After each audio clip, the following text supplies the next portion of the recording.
everybody, welcome back to my anime react channel, Gizanime. Today we're going to be watching Sabikui Bisco, episode 5. Last episode we left off with our team ending the episode, running into a bunch of kids after this passageway that they were trying to go through was destroyed by this gigantic crab that they thought was the temple they were laying in for a little while.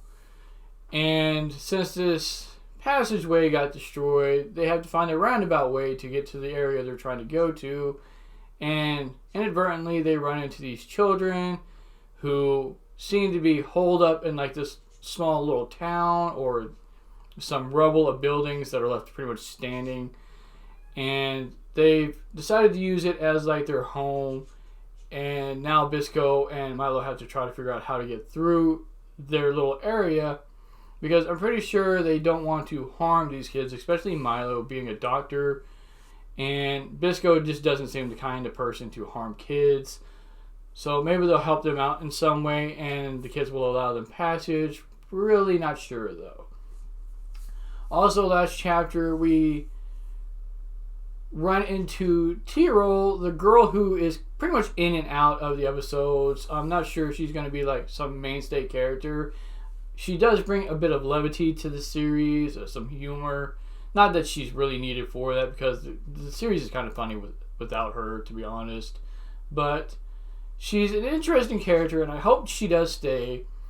But we've seen that she tries to take Octogawa, the crab that Milo is trying to learn to ride. And Bisco knocks her off of it. We see her later in the temple.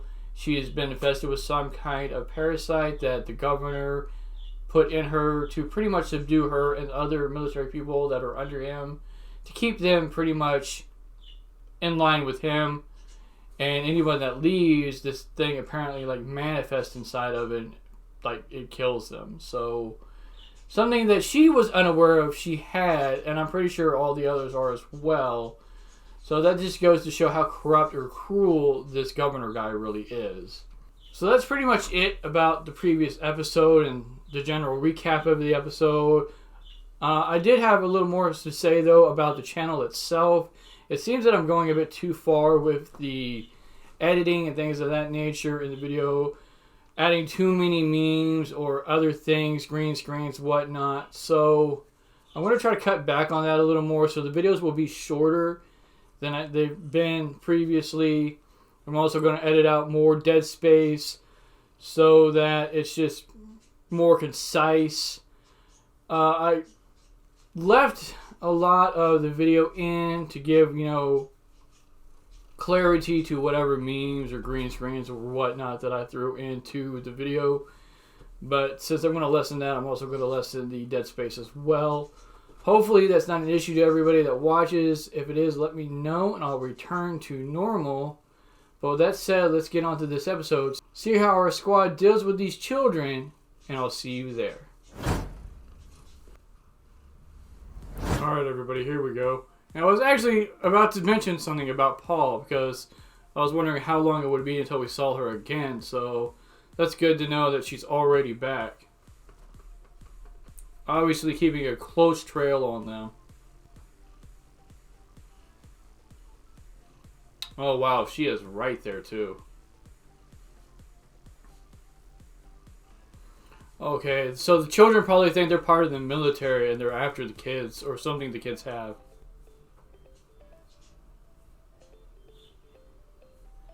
You know what? I take that back. Maybe Bisco does have it in him to hurt kids. It can happen.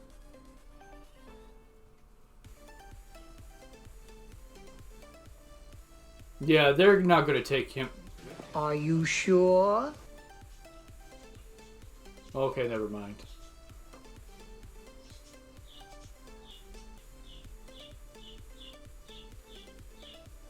Oh, the little girl adores Milo. I gotta say though, his birthmark is interesting. Like the placement of it. Definitely something that kids in school would make fun of though, which is sad because honestly I think it kind of looks neat. So these kids are really going to turn them over to that corrupt shit-ass governor. That's sad. Because they obviously hate the governor. Trying to kill people that came here that they thought were under his control. So, a little weird. What in the world? Oh, no. No, I'm done. Okay. Here I thought they were just jumping down from their own because they just didn't want to live. Yo, Paul and Bisco, where do they get this power from? It's insane. Just drop kicking this gigantic spider like that?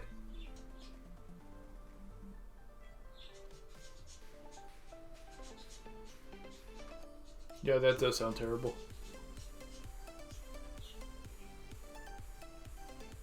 She's a little too trusting, maybe? But I guess that might be true of most kids, right? So,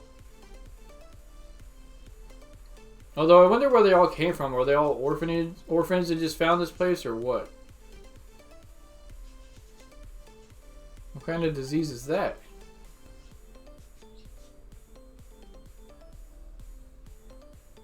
I see. Is he conducting experiments on the kids? Kill him. Kill him now. Because that doesn't look like the rust disease. Yeah, it's not. So the governor is lying for some reason, or he's doing medical experiments on the kids.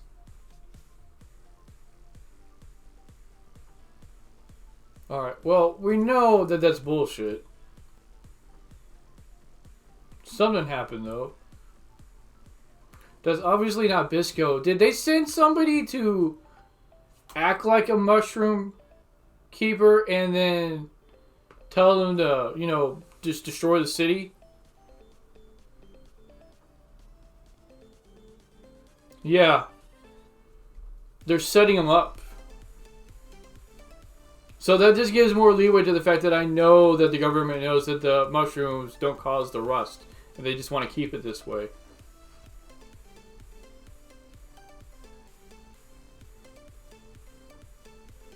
These two might be naive, but they might even be in on it. Like, just perpetuate the lie. The government might be paying them to stay there to tell everybody this bullshit lie. Oh, you almost had it. Of course, it just could be the Mushroom Keeper that said that crap, and Mushroom Keeper, the fake Mushroom Keeper, that was more than likely sent by the government.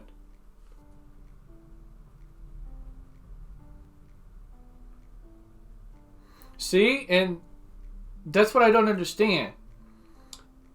If your dad was killed by the people that are under the governor's authority, why would you bring anybody to the governor?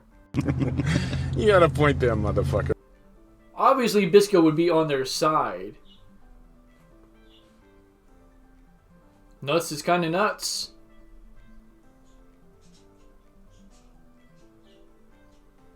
She gonna find something she shouldn't? Yep. Going and exploring in places she shouldn't be. Oh, what the fuck? Oh, well, this is a little creepy and morbid. Okay, see, I knew it.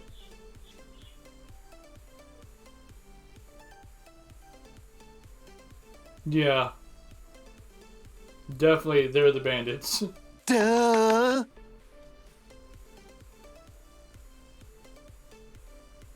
So she didn't drink the tea? She poured it out somewhere? What in the world? These people made zombies?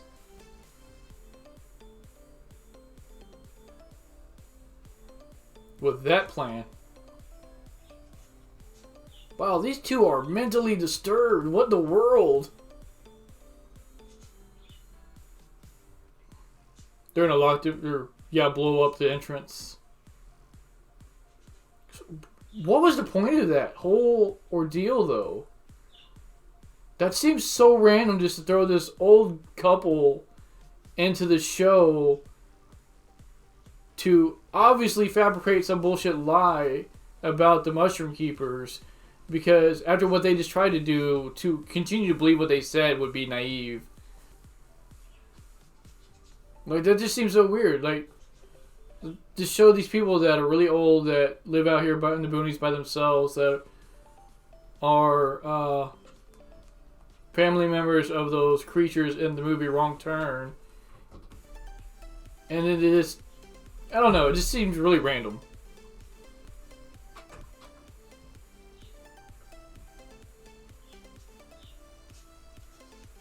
See, and that's real Mushroom Keeper for you. Somebody that saves life, not takes them. Well, innocent lives anyway, because I'm pretty sure Bisco's probably killed somebody. The way he just haphazardly throws them mushrooms around. You're just gonna let Bisco out now? Exactly. Oh, geez, I've got to go now. Please don't leave. Please don't escape. Wow, he just broke those chains that easy. I mean, obviously with his absurd strength.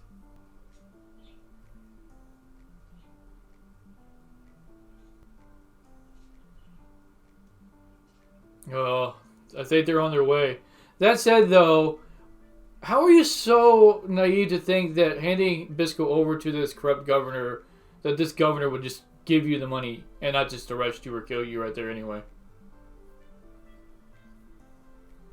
Watch Bisco take them all out. Obviously.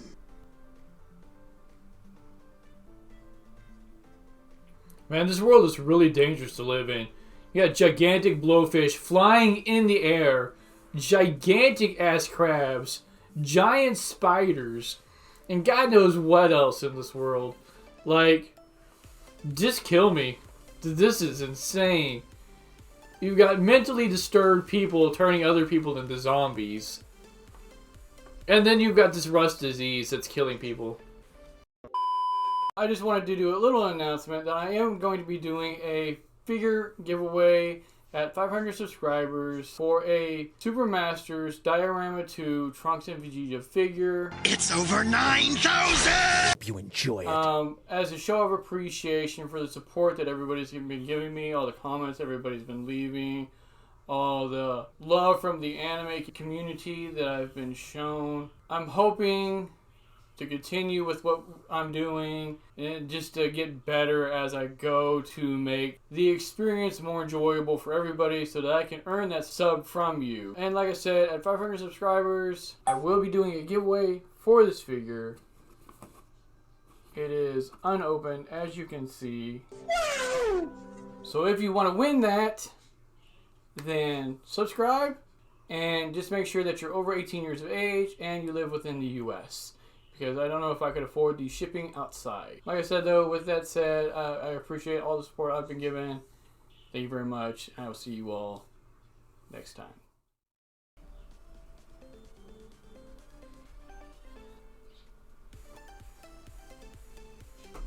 That crap doesn't work on me.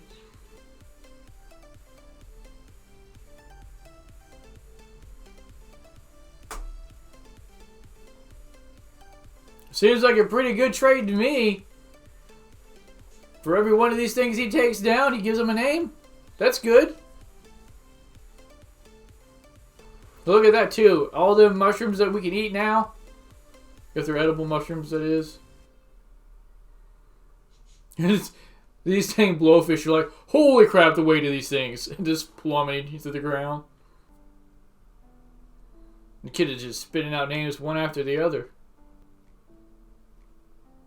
Okay, how ironic though that there was just as many station names as there was monsters. Okay. Was pretty impressive. Hey everybody, if you're enjoying the reaction so far, I'd really appreciate it if you hit that sub button down below. Leave a comment in the comment section, hit that like. Check me out tomorrow when I do my Soshi Professor Self Pupil of the Wise Man review.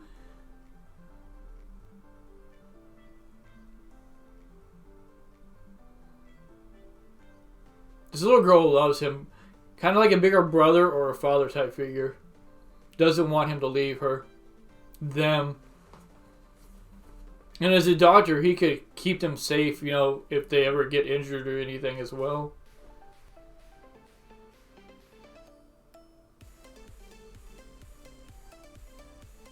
Alright. Where are we at now?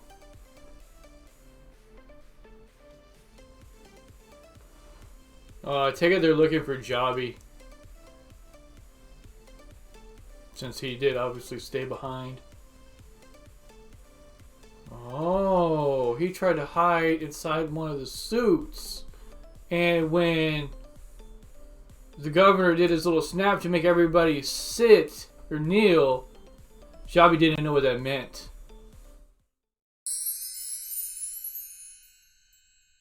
Alright everybody, so that was the episode. Not really sure how I feel about it. It was alright. It just felt a little weird, especially with the part with Paul, so we'll go over that real fast. So Paul runs into this couple. She saves them from this gigantic spider. I'm actually not sure now if they set up the spider to look like it was attacking them and they were able to probably handle it on their own. You know, trying to get her to save them so they knew she was there. And basically befriend her and get her to go to their house and try to poison her. Now, her being an astute military person and a fighter as well, she didn't drink the poison is what I'm getting. And somehow made it look like she did, though. And this couple spew out the story about how some mushroom keeper came here and then ended up killing people with some kind of so-called medicine that they gave everybody. So I'm not sure if that story is true or if it's just something that this couple made up on the spot to further enforce her hatred for mushroom keepers. I'm going to assume that it's true because it does seem like something that could be plausible, especially for a corrupt government system, to try to send a mushroom keeper into it and further discredit their reputation by making it seem like, you know, this person is one of them going around killing people. This couple tried to, I guess, essentially kill Paul and use her as a puppet in their like little wax museum-ish type showroom of the undead. Like, they're trying to create like these mock family scenes or something for their own amusement, and they also are able to turn one of these people into some undead zombie-ish type creature.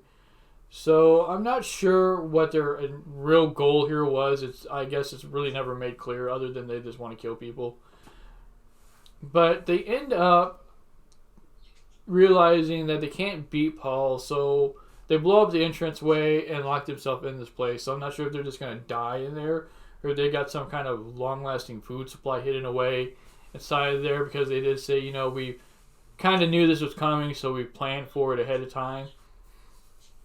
But it seemed really random to throw in there. The only reason I can think of that it might be there is just to give Paul a reason not to move forward and run into Bisco and Milo right away, because she was like right there. They were like neck and neck. They were. If she moved much further, she would have just ran right into the kids and ran right into Paul and Bisco. So that's the only reason I can think of. Other than to fix her bike, which I don't know if she really needed to do in the first place.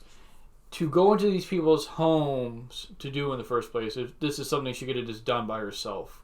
So now we lead into Milo and Bisco. So they're with these kids. The kids pretty much don't believe that they're not these military mercenaries that are sent by the governor. And Bisco says, look, I'm the man-eater. So if you take me to this governor that you hate, because apparently he killed your father, you won't get like this huge reward. And the kid's like, okay, we'll do that. That makes no fucking sense at all. Why would you assist the governor that you hate by bringing somebody to them that's causing them the most grief? You would want that person on your side, I would think, regardless of how huge the reward was. Not to mention the fact that who's to say, again, I said this during the episode, but who's to say that the government wouldn't kill the kids, since they're a pain in his ass anyway, and then take Bisco and throw him in prison somewhere or kill him as well.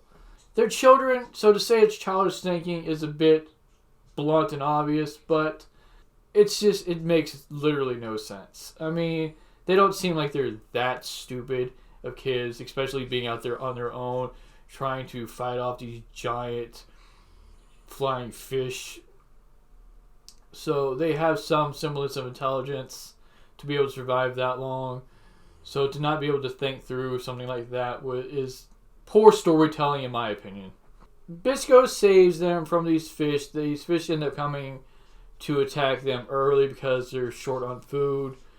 And another little side note is that Milo ends up saving the kids from the shellfish disease that is run rampant amongst them, that the governor told them was the rust disease. But other than that, that's pretty much the episode. You do got like this little love thing with the little girl and Milo, which again I think was more like a brotherly type love, or somebody she could just look up to. But with that said, let me know what you all thought of this episode, and I'll see you all next time.